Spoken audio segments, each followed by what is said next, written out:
sembarangan. Udah tahu sampah biang masalah, buang sampah pada tempatnya lah. Iya ya, kalau bukan kita siapa lagi? Ayo kita buat Jakarta jadi bersih. Universitas Pasundan atas nama Sivitas Akademika Universitas Pasundan akan memberikan pemilihan aturan pemilihan sempit.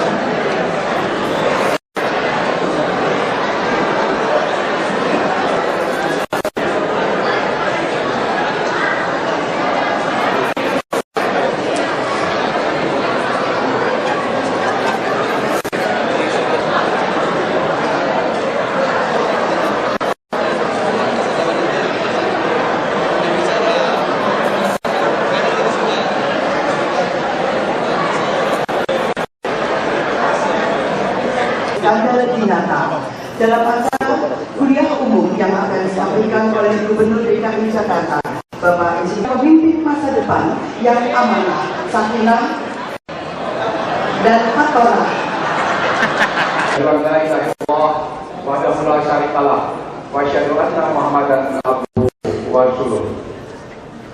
Bapak Ketua Insinyur Haji Joko Widodo beserta jajarannya yang saya hormati, bahkan kita semua karena ini menjadi budaya di Jawa Barat.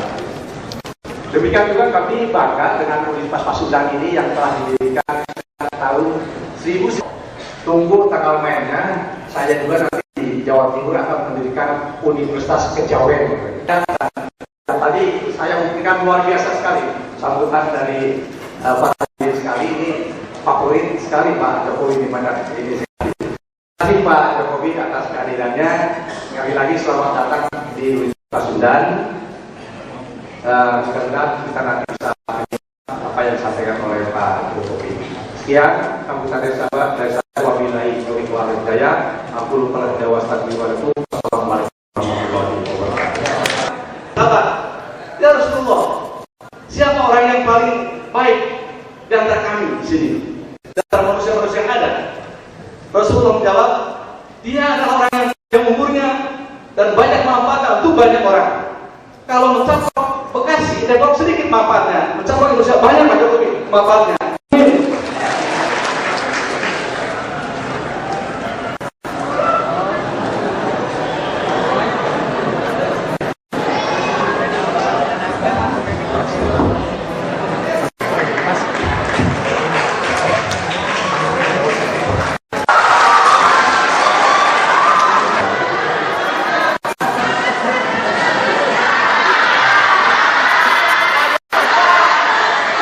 Ya cepat ketinggian aku ketinggian.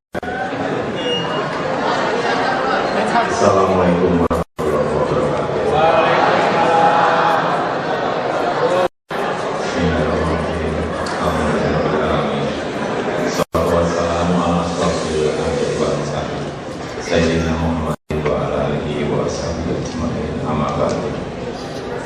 Yang saya hormati Bapak Rektor Universitas Pasundan, Bapak Profesor Dr. Insinyur Haji Edi Yusuf. Yang saya hormati Bapak Ketua Umum Universitas Pasundan, Bapak Profesor Dr. Haji Muhammad Diki Kemuji, para sesepuh Universitas Pasundan, seluruh keluarga besar Sivitas Akademika Universitas Pasundan, para mahasiswa ke Bandung, karena nggak pakai formal, apa itu pakwal yang muing-muing itu, keterusan harusnya belok di Pastur, terus ke kelewatan ke Pasir Koja ya, baru belok, macet di sana setengah jam. Di mana tuh? Pagarse? Iya, di Pagarse macet. Ternyata yang macet bukan hanya Jakarta.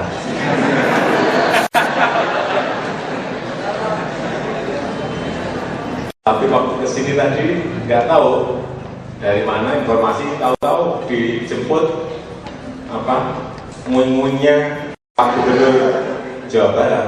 Ya, saya diantar ke sini dan alhamdulillah. Jadi langsung ketemu. Tapi memang saya waktu kepilih jadi gubernur di DKI, saya sebenarnya dapat fasilitas 2 mobil yang nguing-nguing itu sama kendaraan motor besarnya 3, jadi 2 mobil sama 3.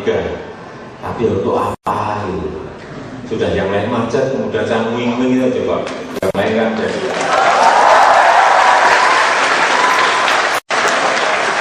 saya ambil hanya 1 motor besar, tapi saya wanti-wanti kalau nganter saya jangan kelak-kelok gini ya. Biasanya kelak-kelok biar yang lain menyingkir bisa jalan kencang, jangan dong.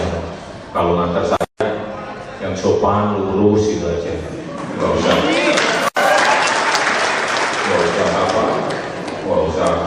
kencang dan wing gitu. Tapi saya nggak tahu ternyata dari Jakarta Pusat ke Jakarta Selatan itu ganti orang. Jadi dari Jakarta Pusat, mungkin saya hanya bayangkan, mungkin setelah 2 kilo 3 kilo dia tengok ke belakang, gubernurku kemana? Pasti cari udara tinggal. Sopan kan enak. Mohon maaf, saya ingin mengucapkan terlebih dahulu selamat ulang tahun, selamat atas Dies Natalis Universitas Pasundan yang ke-53. Semoga Universitas Pasundan tambah jaya ke depan. Insya Allah seluruh mahasiswa yang lulus dari Universitas Pasundan jadi pemimpin semuanya, baik pemimpin di bank, baik pemimpin di pemerintahan, baik pemimpin di organisasi, baik pemimpin di perusahaan, di pabrik, dimanapun. Saya kira memang kelihatan kalau tadi baru masuk semangatnya kelihatan, lalu semangat pemimpin kelihatan. Jadi kalau masuk ke sebuah tempat yang diem semuanya nggak ada semangatnya, itu beda. Kemudian juga mengucapkan selamat ulang tahun yang ke-100 pada Paguyuban Pasundan yang juga dipilihkan sama biar wali kota yang baru senang dipilihkan yang tegap gini. Saya kan rempeng kurus, pilihkan yang tegap plus ganteng. Ini pelajarnya di situ. Dia kan selalu ada di samping saya. Nah, setiap ada tamu yang disalami ajudan saya terus. Coba bayangkan. Nah, sebulan saya masih kuat, 2 bulan kok yang disalami dia tuh lama-lama nggak kuat. 3 bulan saya nggak kuat, saya ganti. Dan kalau terus-terusin kayak gini, kadang-kadang tamunya kan juga malu kan. Yang salami Pak Wali, yang salami dia, saya juga hanya gini-gini. Udah terlanjur nubruk dia. Ya sudah. Tapi ya mohon maaf, lama-lama kan nggak baik. Kemudian saya ganti setelah 3 bulan, saya ganti yang lebih jelek dari saya. Ya supaya nggak keliru repot. Terus saya sekarang jadi gubernur, saya nggak mau dipilihkan, saya mau memilih. Saya minta 10 yang terbaik. Saya pilih sendiri. Ketemu, saya dapat dari IPDN yang saya lihat baik, nilainya juga bagus, saya tes juga bagus, saya cek pribadian juga rajin dan benar, ternyata dari tes itu betul. Kerja saya pagi sampai tengah malam, sampai pagi dia mengikuti, dan saya lihat juga betul-betul bisa mendampingi saya terus, dan ya karena pilihan saya sendiri gitu. Bisa aja tadi sudah oh enggak, itu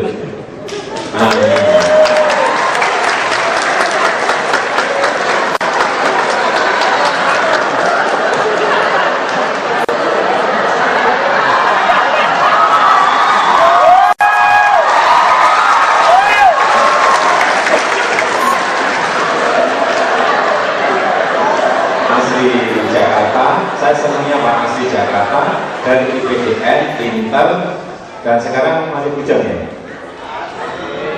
Punya pacar. Tadi di mobil katanya bujang ya. Mau nggak mau saya promosikan? Ya udah balik.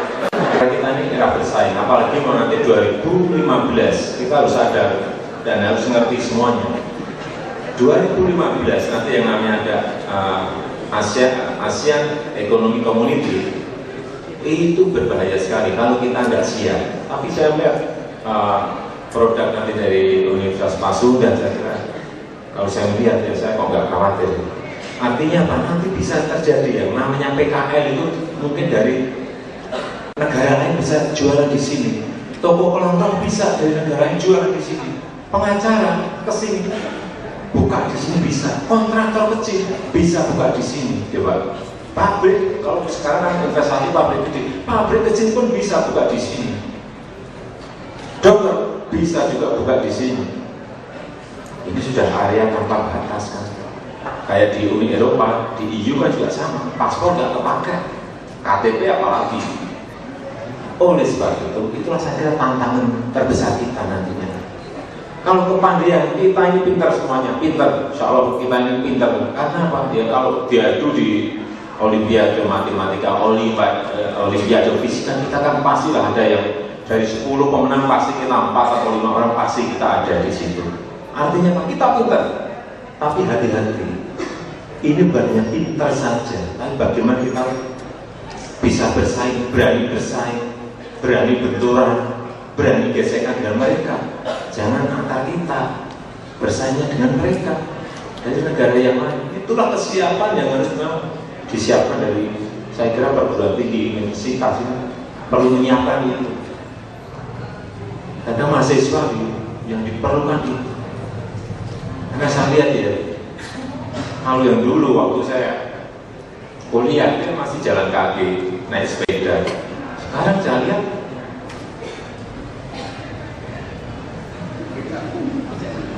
mobil kok becak, naik mobil semuanya.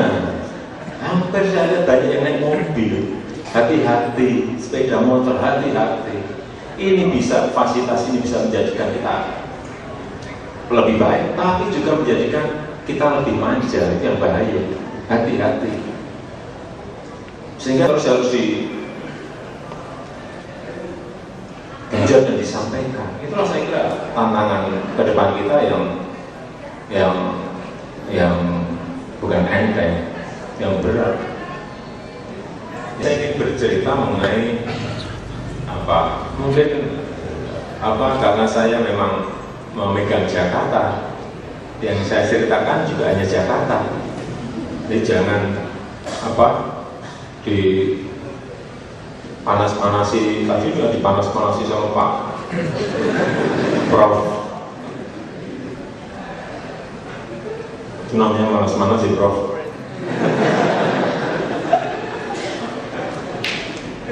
Ya, saya bercerita mengenai Jakarta, apa yang saya lakukan di sana, dan saya kira tantangan ke depan itu karena eranya sekarang ini era horizontal itu. Kita jangan kita ini sudah ada perubahan keinginan politik di masyarakat, tidak hanya di Indonesia.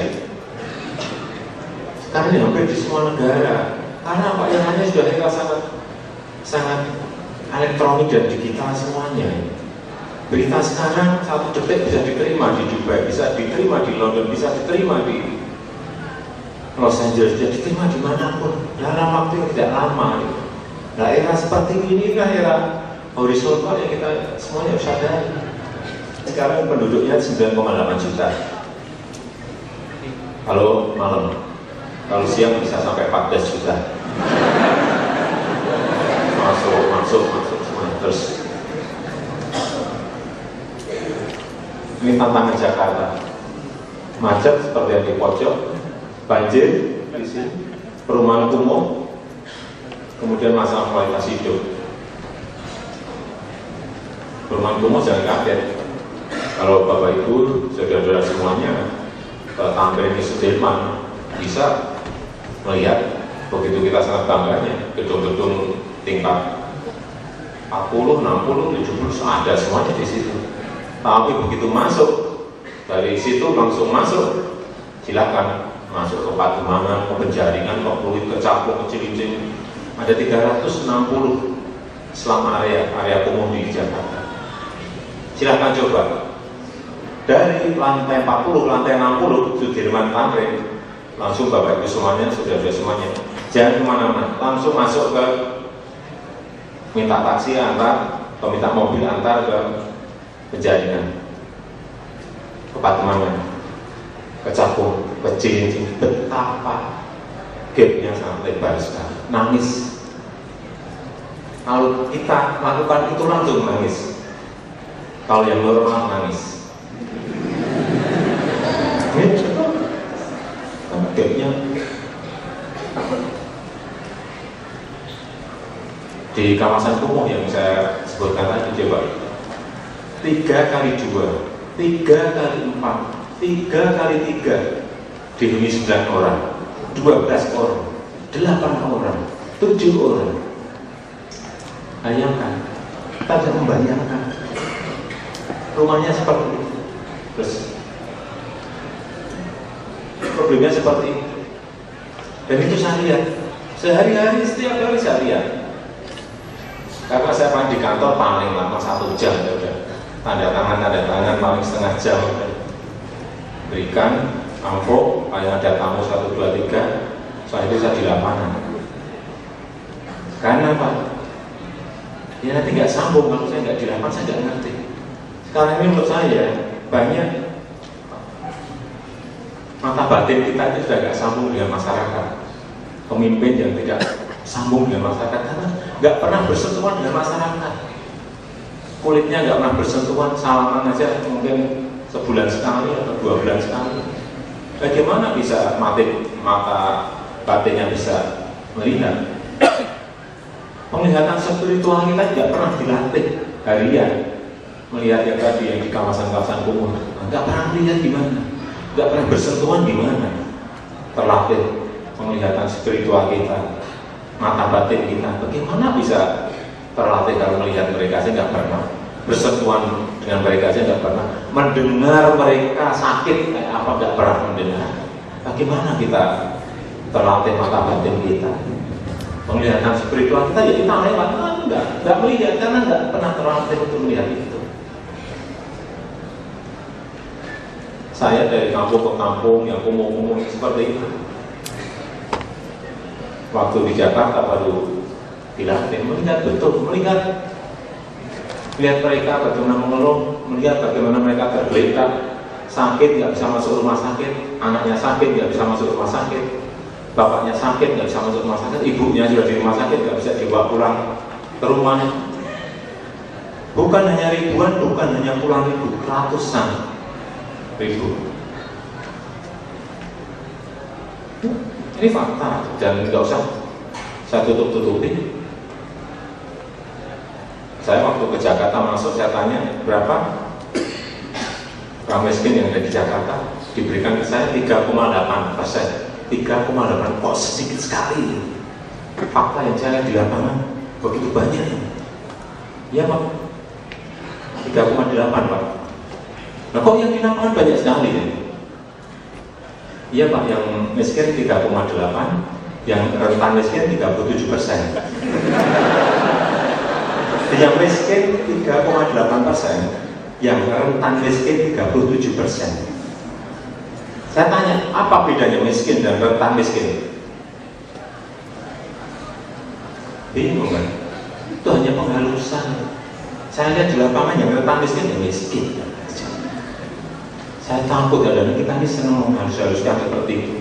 Nanti ada miskin, ada rentan miskin, ada hampir miskin, tambah lagi di juga hampir miskin. Iya katanya istilah-istilah, padahal juga sama miskin gitu aja. Terus saya buka aja lah, kita ini berapa sih? Tapi bagaimana menyelesaikan itu yang paling penting. Itu yang paling penting, menyelesaikannya seperti apa. Waktu saya dilantik, dan sebulan saya keluarkan ini selalu kemana-mana saya bawa. Saya keluarkan kartu Jakarta Sehat. Mungkin Bapak Ibu dan saudara-saudara ingat ya, waktu bisa keluarkan baru sebulan, 1,5 bulan, rumah sakit langsung penuh, tidak ada ruang sama sekali. Banyak sekali orang dibawa semua ke rumah sakit. Setelah ini saya keluarkan, sekarang sudah saya bagikan dengan 3,2 juta kartu seperti ini, penuh. Kemudian saya disalahkan saat itu oleh Dewan. Ini program yang tidak direncanakan, program yang langsung dadaan dikeluarkan. Ini saya membangun sistem baru dan akan diimpeachment saat itu. Dan kita makzulkan saya Jokowi, kita buat dia jatuh dan mundur gara-gara kalau saya gara-gara ini saya mengeluarkan kartu Jakarta Sehat dan saya dimakzulkan dan berhasil saya dimakzulkan dan saya mundur di impeachment. Alhamdulillah, saya sangat bersyukur karena gara-gara ini.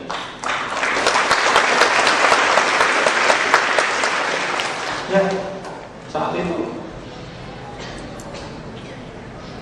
memang sudah modal, kalau dihitung kita hanya punya dukungan 11%. Ya kalau tahu secara politik kalah, tapi nggak apa, saya tunggu. Silakan dimasukkan, saya tunggu. Saya ngomong langsung, saya tunggu. Sampai sekarang nggak berani.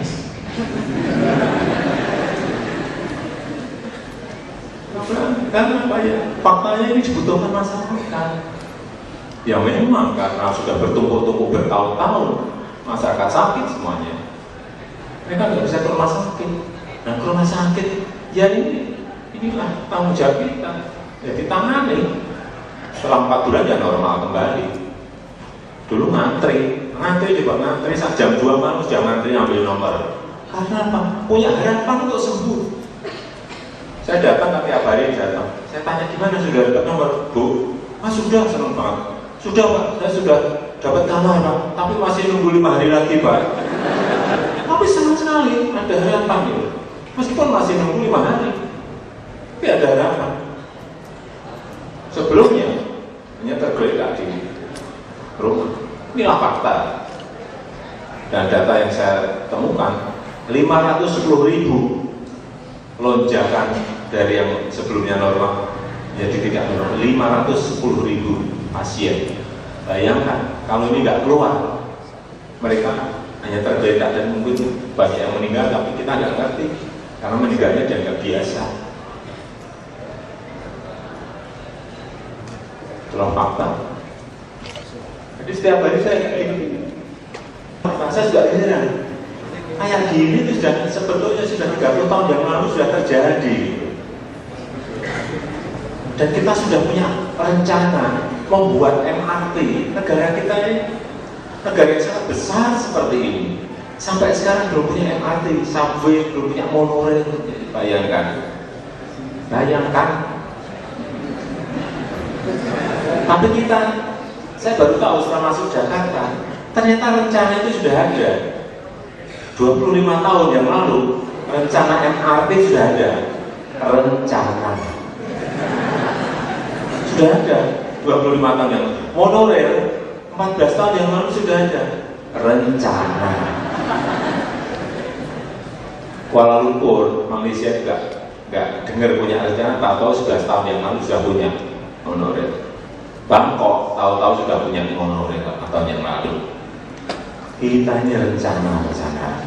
Waktu saya ketemu gubernurnya Bangkok,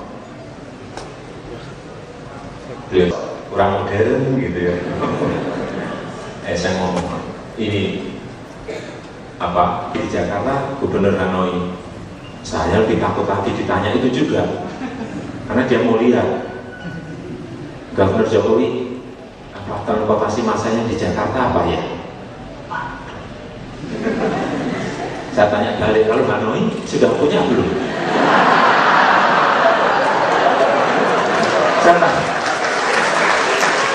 Saya takut saat saya bertanya balik itu, takut kalau dijawab sudah, waduh, kalah kita dengan Hanoi, malunya kita. Dan Malaysia kalah, dan Bangkok kalah, dan Hanoi kalah juga. Bayangin. Untungnya saya waktu saya tanya itu dia jawab, kita akan mulai kerjakan nanti 2017, alhamdulillah. Terus saya baru berhenti tahu 2 minggu yang lalu proyek saya sudah saya mulai MRT-nya. Untungnya itu 2 minggu yang lalu sudah dimulai, sudah dikerjakan, nanti 5 tahun jadi, monolenya juga sudah dimulai, nanti 3,5 tahun lagi jadi, insya Allah jadi. Bangga juga saya, meskipun baru ini gali-gali dikit-dikit itu kan. Tapi pengennya saya ada ketamuan dari mana, Eropa, dari Amerika, hanya gitu ya. Pengen lah punya, ya monorail atau MRT barang setengah kilometer itu nggak apa-apa lah gitu. Tapi saya bisa bilang, udah punya Jakarta gitu. Dia kan nggak ukur kan, tapi nggak punya gitu loh. Nggak punya, saya nggak tahu kenapa rencana yang sudah 25 tahun nggak pernah dieksekusi. Apa? Ternyata banyak masalahnya, terutama dokumen-dokumen jelimet sekali. Saya tangani sendiri, saya nggak mau urusan suruhan ke Kepades, ya saya tangani sendiri. Nah, orang apa? Oh, Kementerian Perhubungan datang ke sana, langsung ke Pak Menterinya. Orang ini mohon segera saya jawab. Oh iya, selesai nanti sebulan lagi deh rampung. Bener Pak? Bulan. Terus ke Kementerian Keuangan yang kurang, ya datang, nanti tak selesaiin 1,5 bulan Mas, tak selesaiin. Bener Pak Menteri? Betul. Saya keluar ngomong sama dia, Pak Menteri di sana 1 bulan, ya, Pak Menteri di sini 1,5 bulan, besok beritanya keluar. Bahkan udah keluar kan, semua orang udah baca, ya kan, 1 bulan lagi saya tagih, pasti keluar. Itu nanti 5 bulan rampung, dokumen-dokumen itu rampung semuanya. Dan kita eksekusi, ya semuanya ada risiko, memutuskan sesuatu gitu, pasti ada risikonya. Ya itulah dibutuhkan pemimpin. Kenapa ada pemimpin ya karena itu. Nah, sebenarnya berisiko, masa kita ragu-ragu gak mutus-mutusin, ya jadi rencana terus nanti. Jadi rencana terus. Dan ini akan menjadi-jadi.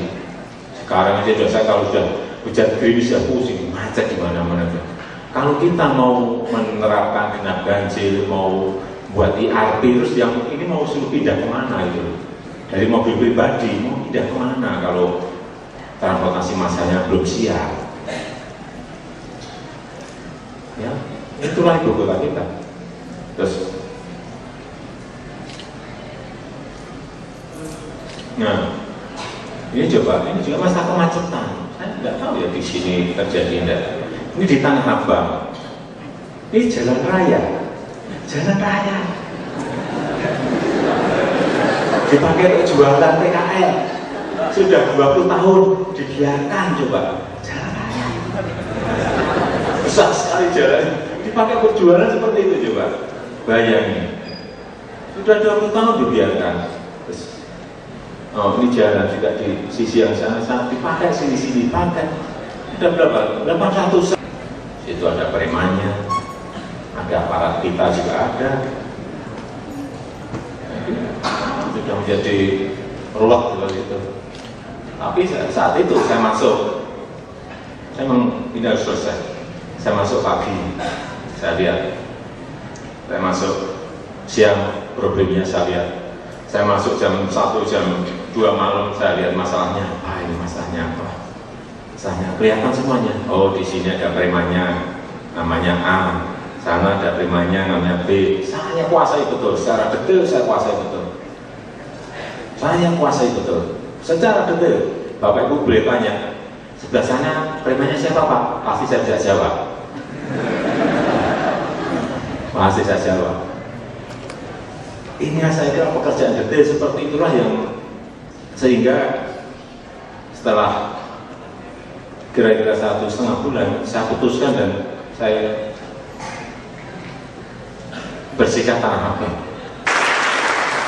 Tapi ya kerja pagi siang malam, pagi siang malam. Ini, nah sekarang jadi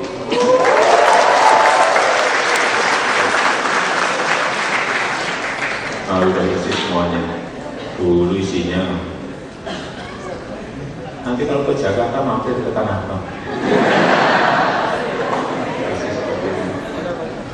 Ini kemudian yang PKI yang kita dorong masuk ke, kita beri solusi loh, tidak kita gusur. Masuk ke yang namanya Blok G. Ini juga kita kerjain pagi siang malam, pagi siang malam. Saya tungguin sendiri. Bapak Ibu bisa tanya ke Tanah Abang. Tanya, gubernur ke nungguin di sini sampai jam berapa? Jam 2, jam 3, tanya, malam. Bukan sore, jam 2, jam 3 malam. Masih ada di sini enggak? Tanya. Mereka satu minta, saya ingin cepat selesai dan masalahnya jangan melebar kemana-mana. Lagi melebar ke yang bersifat politis, tidak, ini urusan kota, bukan urusan politik. Alhamdulillah rampung. Pedagangnya minta, Pak, kita pindah ini pintunya ya 1 meter, lebarkan Pak 6 meter. Saya lebarkan, ngelas pintu semuanya 2 minggu harus rampung. Nggak tunggu juga, ngelas sampai pagi harus rampung. Dan rampung. Masih Pak, ini belum ramai Pak, harus diapakan lagi ya. Ini pedagang yang pintar-pintar, pedagang pintar, kita jangan pemintar lah, jangan sok pintar. Pedagang, Pak diberi, Pak, ben untuk keroncong Pak. Untuk apa? Untuk keramaian Pak. Udah saya beri Jumat, Sabtu, Minggu, berikan keroncong, ben, Bang Kerombong mau main. Bener, ramai, ternyata ramai. Kalau hari Jumat, Sabtu, Minggu kan ada itu. Masih kurang lagi Pak, ini diberi hadiah Pak. Nah itu kalau di mall itu kan hadiahnya apa? Kulkas, TV, udahlah. Saya carikan mobil, hadiah mobil. Coba bayangin, jualan PKL hadiahnya mobil.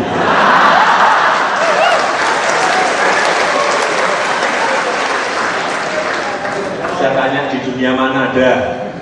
Saya tunjukkan jualan PKL hadiahnya mobil. Yang ngerti. Nah, ini dengan segala jurus kita tempuh, udah biar apa itu yang kecil-kecil ini betul-betul bisa terangkat. Ini udianya kios, saya nggak mau rame lah. Yang mudik kamu udah PKI-nya sini satu mudik, nanti yang mudik saya dapat yang jelek tempatnya, dapat lokasinya bagus. Yang bagus seneng, yang jelek pasti demo-demo nggak mau nempati, mau repot udah. Kamu bagi sendiri udah, nggak ada masalah. Ini yang pasar Minggu juga sama ini. Jalan raya juga dipakai tengah jalan, pakai berjual. Ini tengah jalan ini, bukan di pinggir jalan, bukan di trotoar, di tengah jalan. Dibiarkan ya, ini dulu-dulu harus dibiarkan ya bertahun-tahun. Udah kita bersihkan, jadi bersih lagi.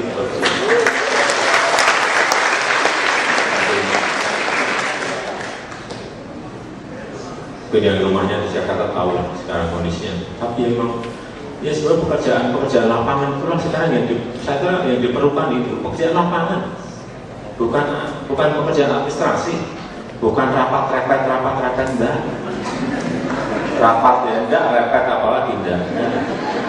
Saya tuh hanya rapat paling seminggu sekali cukup, paling saya perintahkan ini dan kerjakan pasti saya cek. Artinya ada manajemen perencanaan, organisasinya siap, ada manajemen organisasinya, dan manajemen kontrolnya saya lakukan sendiri. Saya cek, selalu saya cek, tiap hari saya pasti ngecek apa yang sudah kita perintahkan. Nah ini yang tadi yang MRT monorail, dari dulu gambar gini terus. Sedih saya kan. Tapi ya insya Allah nanti 5 tahun lagi lah. Ibu kota punya MRT, 3,5 tahun lagi insya Allah punya monorail. Terus yang ini tadi yang housing, yang perumahan seperti ini, saya kira problem-problem di semua kota hampir sama, hampir mirip-mirip, hampir sama, nggak ada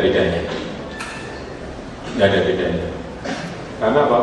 Masa pedagang kaki lima, masa pasar tradisional, masa-masa yang berkaitan dengan kekumuhan kota dan masalah kemiskinan, masalah Ini problem-problemnya hampir mirip sama. Saya di Solo 8 tahun juga seperti itu, di Jakarta saya sama. Hanya berbeda size-nya saja, ukurannya saja. Di Solo ukurannya kecil, Jakarta ukurannya besar, ini saja. Yang menyelesaikan apa? Ya manajemen. Kalau manajemen kita baik, organisasi kita bisa menjalankan program yang kita kerjakan, ya sudah, akan selesai. Jadi yang kumuh-kumuh ini sebagai tidak kita pindah ke rusun ini, tapi masih kurang. Kita kemarin baru masuk berapa ya? 29 blok, kira-kira 1.800 plus ya, hampir 3.000-an seperti ini. Tapi memindahkan masyarakat dari rumah yang menapak tanah menuju ke vertical housing itu juga tidak mudah, banyak yang nggak. Pada awal-awal hampir 100% menolak, nggak mau. Biasa, Pak, saya cari jalan apa ya supaya mereka mau. Udah, ini rusunnya saya siapin 2 kamar, saya cat kembali, saya suruh cat yang bagus. Saya berikan TV kecil, saya berikan kulkas kecil, saya siapin bed, saya siapin kursi meja makan. Terus yang di kawasan kumuh saya ajak. Oke, kalau nggak mau pindah sekarang saya ajak piknik aja. 300 orang saya siapin bis piknik. Bisa nanti kita makan, kemudian piknik kemana Pak? Kita piknik ke rusun. Ya, makan saya ajak naik bus ke sana. Masuk ke rusun, udah itu 2 kamar, tolong dibuka. Kamar buka. Oh, bagus Pak. Bagus, udah disiapin. Loh, ada TV-nya Pak, untuk kita? Iya. Ada kulkasnya untuk kita? Iya. Ada meja makan, kursi makan untuk kita? Iya. Ada bednya juga Pak? Iya. Gratis Pak? Gratis. 300 langsung tunjuk jarinya Pak, kita mau.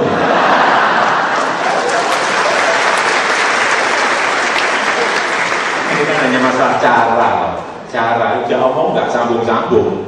Waktu kita ngomong apa ya ilmu saya tidak ilmu apa harus itu, karena kan ini kan biasanya membuat perumahan kan ada rumah contoh kan, ada mobil ditunjukin juga bagus baru beli. Nah ini ya pakai cara itu.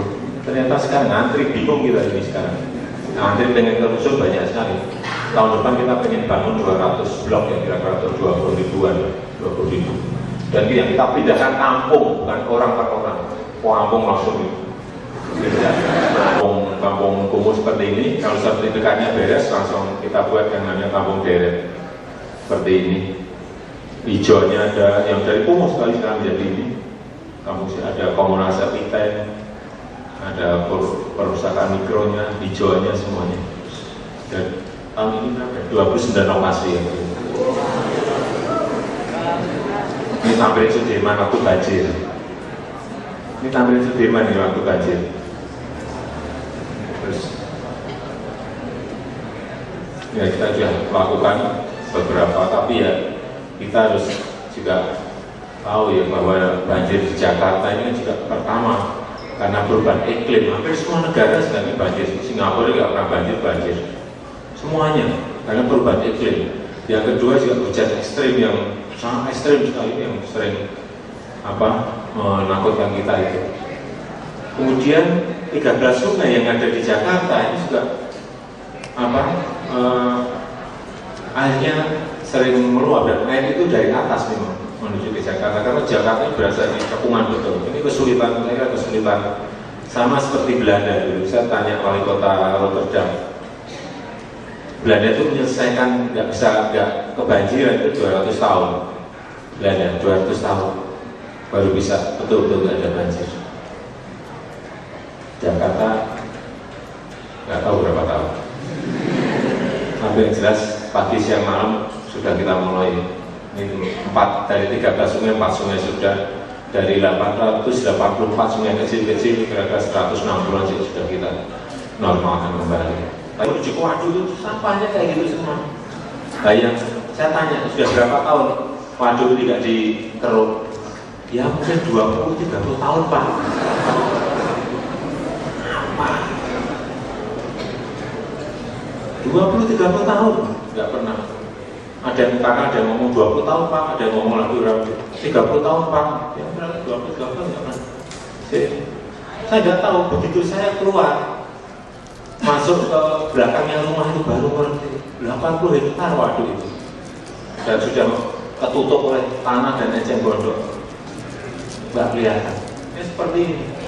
Kemudian sudah kita pindahkan 1.800 rumah dari 7.000 yang ada.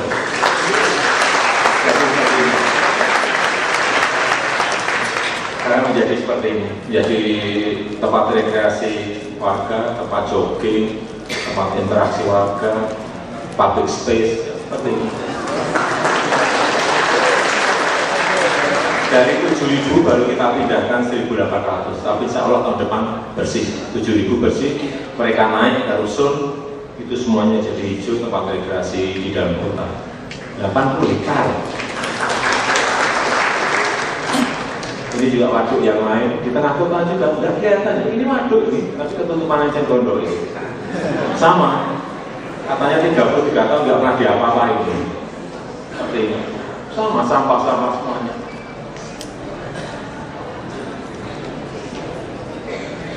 Juga sama, dilingkari oleh kawasan-kawasan umum. Ini sudah dari berapa? Ini nggak banyak di sini ya, karena di jalan raya hanya 600 lebih dikit kakak, sudah kita pindahkan kemarin 305, masih sisa separuh, sudah kita pindahkan semuanya. Ini tinggal nanti tahun depan juga bersih, juga kita balik jadi seperti ini. Kalau yang tadi 80 hektar, yang ini 26 hektar terjadi. Pokoknya kalau saya prinsip, sekecil apapun dimulai dulu. Ditunjukkan kepada masyarakat jadinya nanti akan kayak apa, langsung semuanya mendukung. Wah kalau gini setuju Pak, karena yang dulu-dulu biasanya mereka digusur, tidak diberi solusi, jadinya apa? Mall, jadinya apa? Apartemen mewah, jadinya apa? Hipermarket. Jadi masyarakat tidak percaya pada pemerintah. Ini penyebabnya. Sehingga ini saya tunjukkan dulu sudahlah, yang kayak perlu tadi 1.800 dan kita geser, bukan gusur, geser. Beda, kalau gusur itu tanpa solusi, kalau geser dengan solusi. Jadi tidak terusur. Setelah kita geser, kita jadikan itu taman kota. Kita juga bisa main di sini, bisa gratis Pak, gratis. Memang public space, public area, bisa makan, bisa. Kalau yang lain-lain mau, memang harus kita tunjukkan contoh. Contohnya itu penting sekali. Contoh itu penting sekali. Kalau ada masalah ini kayak fluid uangnya ini, ya di lapangan benturan ramai yang sudah paling-paling ada 1, 2, 3, 4, 5, 6 preman, saya ajak makan. Ini makan. Preman ini. Yang saya ajak makan dia. Ya ada tokoh-tokohnya juga. Saya ajak. Pokoknya yang rame-rame saja makan, setelah makan dan apa, kenyang, baru diajak ngomong. Gimana? Setuju ya kita pindah ya? Sudah kenyang. Ya setuju. Pasti kalau sudah makan itu ditanya gampang kan? Gimana? Setuju ya kita pindah minggu depan? Udah bingung, udah kenyang, gimana? Setuju. Sudah pindah. Ini saya tidak tahu berapa kali makan kita dengan yang biasanya adalah di lapangan untuk masalah dan problem.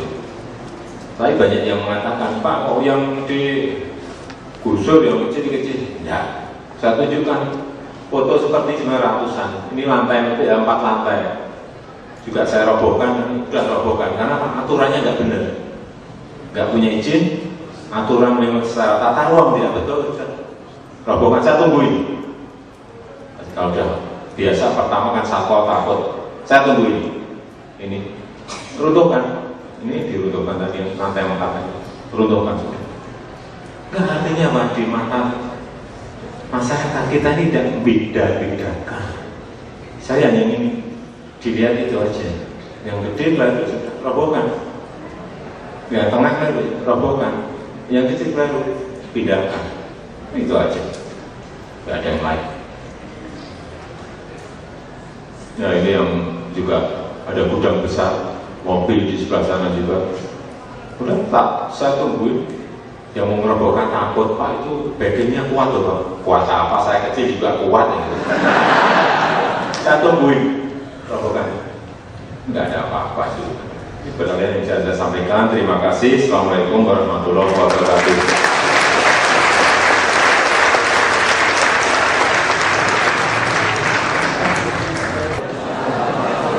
Perkenalkan, Bapak, nama saya Nanang Gidi Prayitno. Saya dari perwakilan dari himpunan mahasiswa manajemen Universitas Pasundan. Saya di sini sangat bangga bisa bertemu langsung dengan Bapak. Terima kasih. Yang saya ingin tanyakan, saya belajar dalam e-business itu value creation. Jadi ada added value. Nah, saya ingin tanya, apa yang Bapak lakukan untuk membuat value creation itu ketika Bapak pindah dari Solo ke Jakarta sehingga Bapak mampu memenangkan pertarungan di Jakarta tersendiri. Jadi dalam komunikasi bisnis, di situ saya belajar tentang komunikasi lintas budaya. Dalam komunikasi bukan hanya tutur kata tetapi kebudayaan, Bapak. Saya pengen nanya, apa yang Bapak lakukan ketika sehingga Bapak bisa mensinergikan antara pemimpin dan rakyatnya sehingga mampu menjadi kekuatan yang cukup besar. Terima kasih. Saya Fatia Tiaidemi dari ini perwakilan himpunan mahasiswa administrasi bisnis. Saya pernah melihat berita sekitar 2 minggu yang lalu di Jakarta ada salah satu jalan yang ingin dibangun, tetapi juga jalannya berbentuk jalan layang. Apakah itu akan ditindaklanjuti atau tidak? Kan kalau tidak ditindaklanjuti akan menjadi kemacetan, terus juga nggak akan menjadi jalan yang berguna. Terima kasih. Assalamualaikum warahmatullahi wabarakatuh. Nama saya Panca dari Ilmu Komunikasi 2013. Mau tanya, misalkan nih nanti 2014 Bapak jadi calon presiden, strategi apa saja yang akan Bapak lakukan yang dianggap mampu untuk menyelesaikan problematika yang dihadapi oleh pemerintah dan penguasanya, di mana keberadaan infrastruktur di Indonesia masih belum tertata dengan baik dan garis kemiskinan di Indonesia mencapai 40 juta. Terima kasih. Yang pertama ini Mas, siapa? Nana.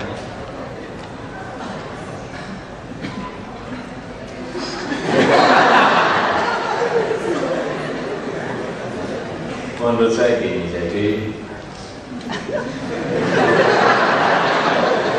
masalah apa? Masalah sebuah nilai, sebuah value, tindakan apapun itu memang harus kita hitung.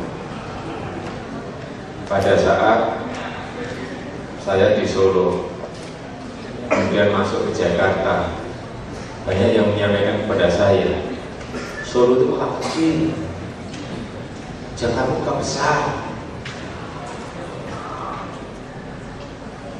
Dengan sebuah body dan postur seperti itu, apakah Jokowi mampu? Banyak yang menyaksikan saat itu. Tapi memang yang saya tidak waktu di itu kemarin, memang saya tidak punya beban apa-apa. Saat itu saya punya keinginan ada sebuah nilai manfaat yang bisa saya berikan ke, ya kalau di Solo hanya berapa? 530.000, di Jakarta 9,8 juta yang bisa kita berikan kalau saya bisa menyelesaikan perusahaan-perusahaan yang ada. Dan memang saat itu saya pada saat sudah diputuskan saya menjadi calon, saya memang ingin tampil berbeda. Saya ingin mengambil positioning yang berbeda, diferensiasinya juga saya ambil beda, kemudian membangun personal branding juga saya ambil beda, sehingga yang lain saat itu pakai jas, pakai dasi, dan serius. Saya tampil rileks sekali pakai apa untuk membedakan dengan yang lain, karena saya belum dikenal juga. Saya tampil waktu survei pertama hanya 5% saat itu. Karena orang nggak ngerti, orang Jakarta dari kota kecil. Begitu juga Pak Ahok dari Bangka Belitung coba, yang satu dari timur, yang satu dari barat, ketemu di tengah, nggak terkenal semuanya coba. Bayangkan bagaimana mempromosikan, menjual sebuah produk yang orang tidak tahu produknya ini apa, isinya apa, kemampuannya seperti apa, belum ngerti.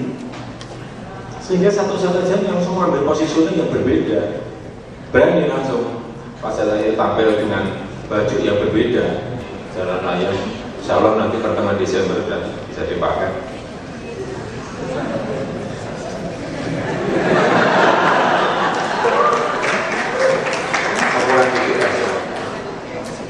Kurang berapa ini? Dua plong gitu ya. Paling pertengahan Desember, insya Allah sudah bisa kita pakai. Yang ketiga, waduh ya ini berat ini. Kalau pertanyaan mengenai Jakarta saya jawab. Saya hanya menjawab pertanyaan mengenai Jakarta. Kalau sudah urusan yang 2014, saya nggak mau jawab. Saya sudah ngomong, urusan saya urusan Jakarta. Kalau ngurusi tadi sungai kotor, ngurusi masyarakat yang tidak mampu, ngurusi kesehatan, ngurusi masalah pendidikan, ngurusi monorail, ngurusi MRT, tanyakan. Tapi kalau pasti pakai strategi presiden waktu berapa? Enggak, saya nggak mau jawab urusan Coklat Sapres, nggak mau jawab urusan survei, nggak mau jawab. Ngomong juga nggak pernah, kelihatan kesana juga nggak pernah. Oleh tiap hari juga hanya kerja untuk jabatannya itu aja nggak pernah. Yang lain ada lagi yang ngomong apa macet tanggung jasa, yang ngomong tanggung jasa ya. Ada yang ngomong lagi Jokowi suka klinik karena sering ke makam Pangeran Jayakarta. Loh, saya ke situ sekali aja kok, ya sering gitu. Saya ke Pangeran Jayakarta karena beliau ini tokoh dan pendiri Jakarta. Saya ke sana itu mau memperbaiki sekali, ke sana dan mau memperbaiki apa situs dan masjid yang ada di sana supaya tempatnya bisa lebih bersih. Kalau untuk ziarah juga ada fasilitas yang hanya itu aja dan mau dikerjakan.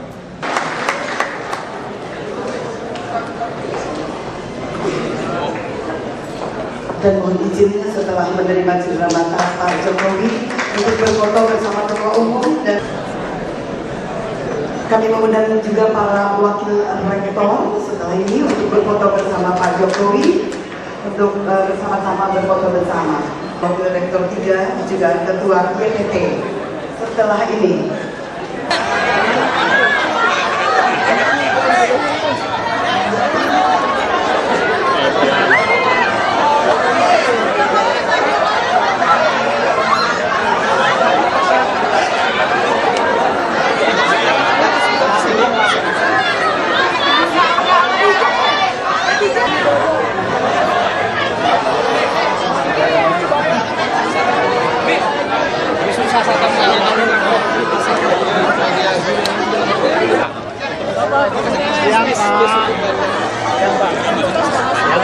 Jangan maju.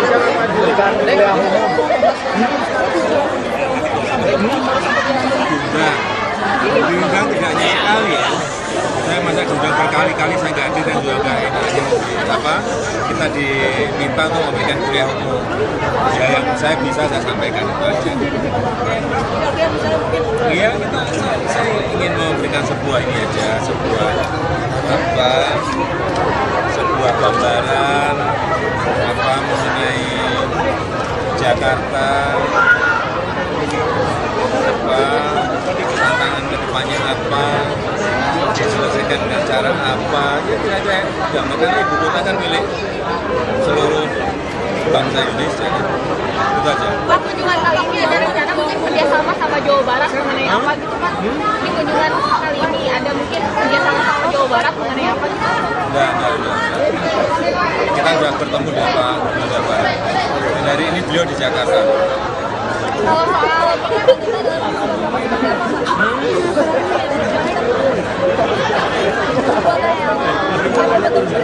semuanya sangat memberikan dukungan.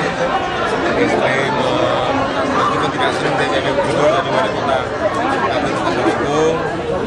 Saya juga sama.